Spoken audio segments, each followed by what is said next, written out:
Good morning. I'm glad to be here. I've been around WSSA for a number of years, and I appreciate the opportunity. I found it especially intriguing to discover that after coming back, it wasn't the industry folks talking about the importance of money, but our colleagues in the universities.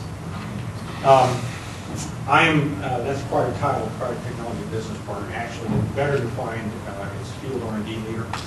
I have a territory running from Washington State around the coast of Virginia, and I have a number of scientists with whom I work in that area. These scientists are called Product Technology Specialists, and the Product Technology Group in Dow AgroSciences is a global science-based organization. I believe it's the largest R&D organization in Dow AgroSciences, and our role is to assess those very critical early stage molecules. And we'll follow those molecules all the way through launch and post-launch. And we generate some of the basic characterization data with which decisions are made about whether to move forward. And it includes not only actives but traits. We also support the commercial business, sales and marketing, making sure that our products, what we say our products are going to do, that they are actually delivering against what we said they would. We work in the areas of, when we look for people, typically management, entomologists, pathologists, soil and structural fumigation folks. The markets we participate in are seeds and traits, pest managements and row crops, vegetables, trees and vines, turf and ornamentals, urban pests, and as I said, we typically participate in those markets around the world. When I was asked to give this presentation, I wanted to come up with a topic that was very basic and fundamental. It's something that folks would be able to benefit from who are coming into an interview process for the first time. The process we use for interviewing is called behavioral interviewing, and I selected it because I believe it's broad-based and used widely in industry as well as other organizations. And also I chose it because if you're prepared for behavioral interviewing, you will also, thank you, you'll also be well prepared for other types of interviews as well. We'll talk about the concept of behavioral interviewing, the competencies that we consider critical at Dow AgroSciences for being successful, and how we tie behavioral interviewing with those key competencies. Give you a behind-the-scenes look as to how we prepare when we bring a candidate in. And as I pointed out, we'll shape behavioral interviewing process to address the key competencies. I'll give you examples of those questions. And I'll wrap up by providing you some tips on how to prepare for a behavioral interview.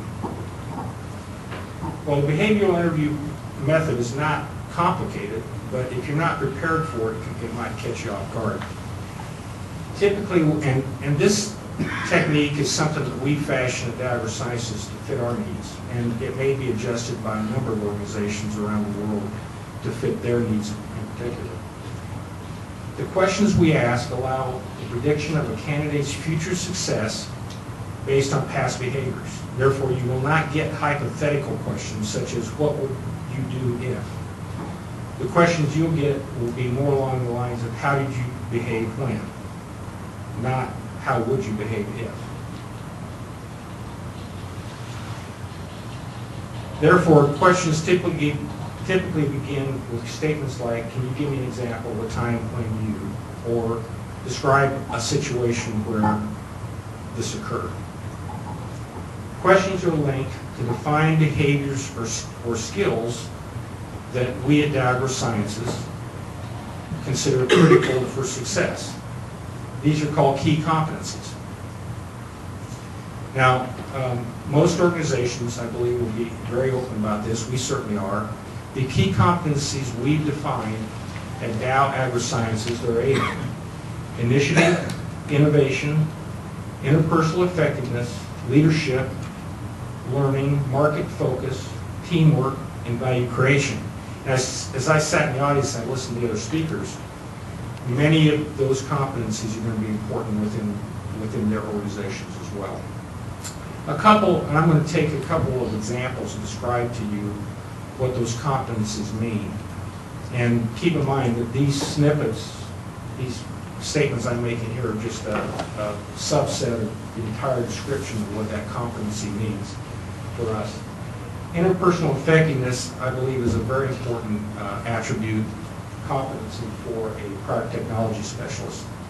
And this has to do with the way that a candidate interacts with people, how that candidate engenders trust, builds a relationship with the people they're talking to. Do they generate credibility? Does that person they're interacting with see them as a competent scientist? The second, and personally I believe this is the most important competency, is leadership. Does that person provide purpose and direction? Does that person motivate or enthuse others to do better? Does that person intervene when they see a situation that's not appropriate? Does that person step up and take responsibility for actions? That's just a brief description of what those two competencies mean, and there's a whole host of descriptions for the other competencies. Okay, just a brief description of what happens at Dow AgroSciences when we have a candidate come in. When we have a candidate come in, we don't just get a phone call and say, Rod, show up at 9:30, we need you to talk to this person. An interview panel is selected by the person sponsoring the candidate. It's typically the person who has the role that's open. And we select an interview panel based on leadership within product technology, maybe even up to the vice president of R&D, global R&D in Dow AgroSciences. And we also have functions with whom that candidate will interact on the job. So it may be a sales leader, it may be a marketing person, it may be someone from discovery, from regulatory, et cetera, but somebody from across the functional lines. The reason why we do that is because when we bring a person into a product technology role, we're not bringing them in for just that job. We're looking at them as a future leader within the company in a number of different functions and roles. The interviewers receive a packet of information, and if I were on the interview panel, I would be assigned a competency to explore with that candidate. And that might be innovation and value creation. There might be two of them. I'll be given sets of questions that I can utilize to investigate that with the candidate and an evaluation form, and probably get a notice at that time when the post-interview discussion will take place. That hiring decision will be based on both objective and subjective observations made by that panel. Now, you walk in a room, you sit down across from me, and we're going to talk for a little bit, and I'm going to get to know that candidate. But at some point during the behavioral interview process, a question like this might be asked: if I were to explore the competency of leadership, give me an example when you led a group to reach consensus on an important decision. Now, if you don't have that in your hip pocket, and you aren't aware of questions coming at you like that, it may take you a moment to come up with them. Have you ever intervened in an activity or situation that you thought represented a risk to a person or a project?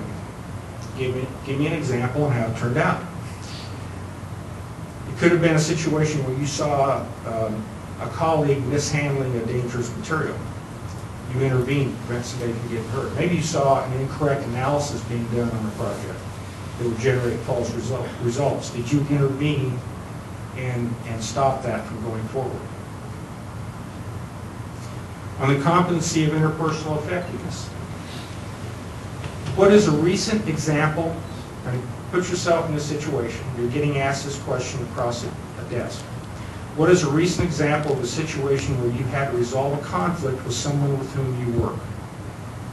How did you handle it, and how did it turn out? Have you got an answer for that? Can you describe a time that you supervised a work group or an individual in order to accomplish a difficult or challenging task, and how it turned out? We all have been put in those situations, even as graduate students, where we had to have to supervise a group to get an important task done. Having that example in mind when you walk in the door can be very helpful to you. And again, it's also going to be helpful if there's another interview style that you're walking into. Okay, now, you will want to understand what kind of interview style the organization uses that you're going to interview with.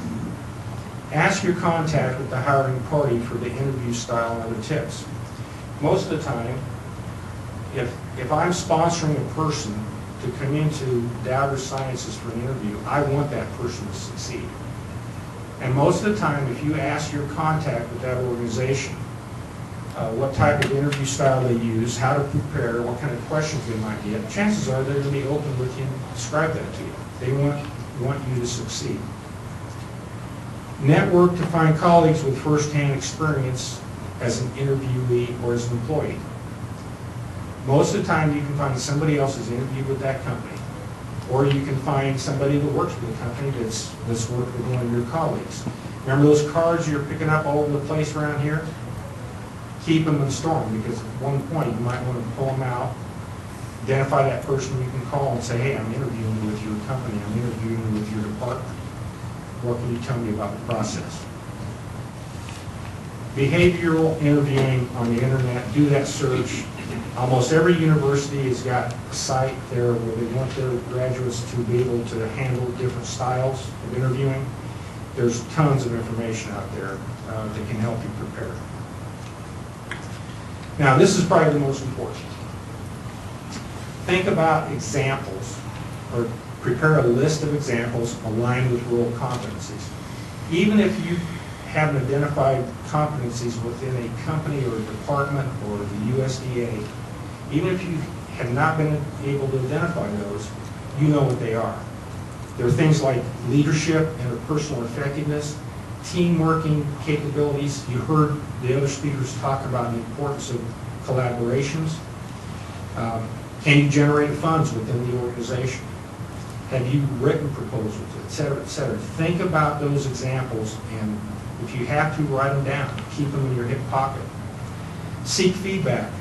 Go to your colleagues, your work group, supervisor, your major professor, and ask them to identify times when they've observed these behaviors in you. Because oftentimes, things have happened or have occurred that went right, that you never even realized you were exhibiting some type of behavior that person or persons felt good about. And oftentimes there'll be things that you overlooked, as I've indicated. Consider non-work activities. We look for activities outside of the common work. So don't discount things you do outside of your graduate program or your current job. Think about church activities, think about community activities, organizations where you serve on a committee, lead committees, et cetera, et cetera. Those are very important in our estimation. And rehearse those answers. Do it just like you rehearsed your presentations at this session. Very quick wrap up. Behavioral interviewing is a method of predicting future behavior. We do that with questions aligned on key competencies. We seek to understand how candidates respond to a specific real situation, not hypothetical ones. Interviewers are prepared with questions related to specific competencies. We're waiting and prepared to ask you specific questions. Candidate can prepare with clear examples of demonstrating key competencies. And as I said, I've been in a couple of interviews different than this, and having those examples in your hip pocket will serve you well in other interviewing styles as well.